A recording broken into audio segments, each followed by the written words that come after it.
So you really never know what you're going to get at MoMondays, that's for sure. That morning, my mother taught me everything I'd ever need to know about mistakes and the consequences of those mistakes. But that afternoon, in less than 30 seconds, she taught me everything I would ever need to know about love and forgiveness. She taught me how to love and be loved. She taught me how to forgive and be forgiven. We've all been hurt by someone, betrayed, disappointed. Perhaps someone we love. And we may have the tendency to hold a grudge, to drink the poison and hope someone else gets sick. But my mother taught me a better way. A commander in enemy territory orders his men to destroy their boats so that they have no choice but to take the island. And I thought, my boat is my graphics ability, and I keep swimming back to it and clinging onto it. And the one sure thing became not at all a secure thing for me anymore. Everywhere I sang, I connected with people. People would cry, people would laugh. And I realized, like, this is my life's work, this is my ministry. And it became so clear to me that I needed to say goodbye. I needed to close the door on the thing that I thought had defined me. And a year ago, I quit my job.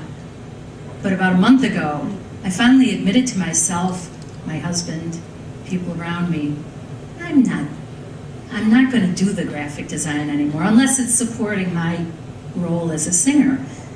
And he comes in that day, so I come into work and I'm co-anchoring the noon news. And we come in and all these people are packing up their boxes and they're leaving and there are tears. And it's like, oh my God, what's happening? What's happening? We're consoling. Well, it's time to go do the noon news as soon as we get off the set. The news director says, come on into the office, two of you. You're fired.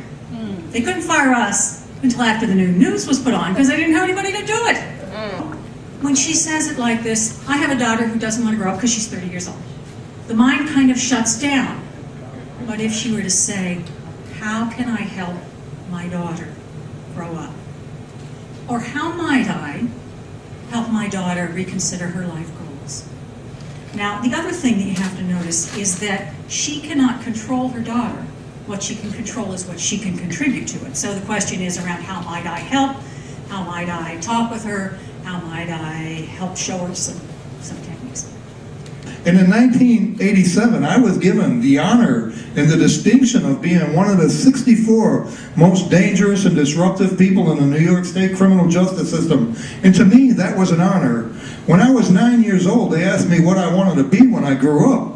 And I told a counselor, I said, the only thing I want to be when I grow up is a killer and a gangster. I went to prison as a killer, and while in there I became a gangster, and I became good at it. I found myself doing criminal activity. I was a better criminal in prison than I was out here. So what happened is they sent me to this prison, and I get there late at night, and it was all convicted murderers. There were 64 of us convicted murderers. Many years and many prisons later, I stand before you today with 2 master's degrees. One in urban ministry and the other one in healthcare administration. My undergraduate degrees are in psychology and sociology with a minor in criminology. I came to understand why I became that person in that picture. But more than anything, I learned to take accountability for my own self. The reason he smelled as he did was because he didn't bathe very much, and he had farm animals, and anybody who's ever had goats or animals they really cared about and lived on a farm, when an animal gets sick, they think nothing about bringing them into the kitchen. Some days he had a goat in his kitchen. That's just how he lived his life. But he taught me about the self-contained ecosystem in the aquarium on his windowsill that was just filled with guppies that never had to be filled because there was a perfect balance between the plants and the fish. Just here eating my cookies for my lunch, and did you want one? And I leapt out of my chair. I was living in this little neighborhood in Toronto called Kensington, and I leapt out of my chair and onto my balcony. I'm lucky I didn't leap off of it because I was jumping with joy. I was so excited. I was so excited that tears of joy came to my eyes. Because I knew in that moment, although I didn't know how on earth it could be possible, I knew in that moment that I would go to South Africa, I would present at that conference, and that it could be a tipping point for my career. So as I wiped the tears from my eyes and I was just laughing and really having trouble believing if this was a dream or not, I checked the rest of the email. And it continued like this. It said, "You're welcome to come and present your juggling workshop at both the Education Conference and the Creativity Conference." So, ladies and gentlemen, thank you so much for coming this evening. I appreciate every single one of you. I look forward to seeing some of you on the MoMondays stage.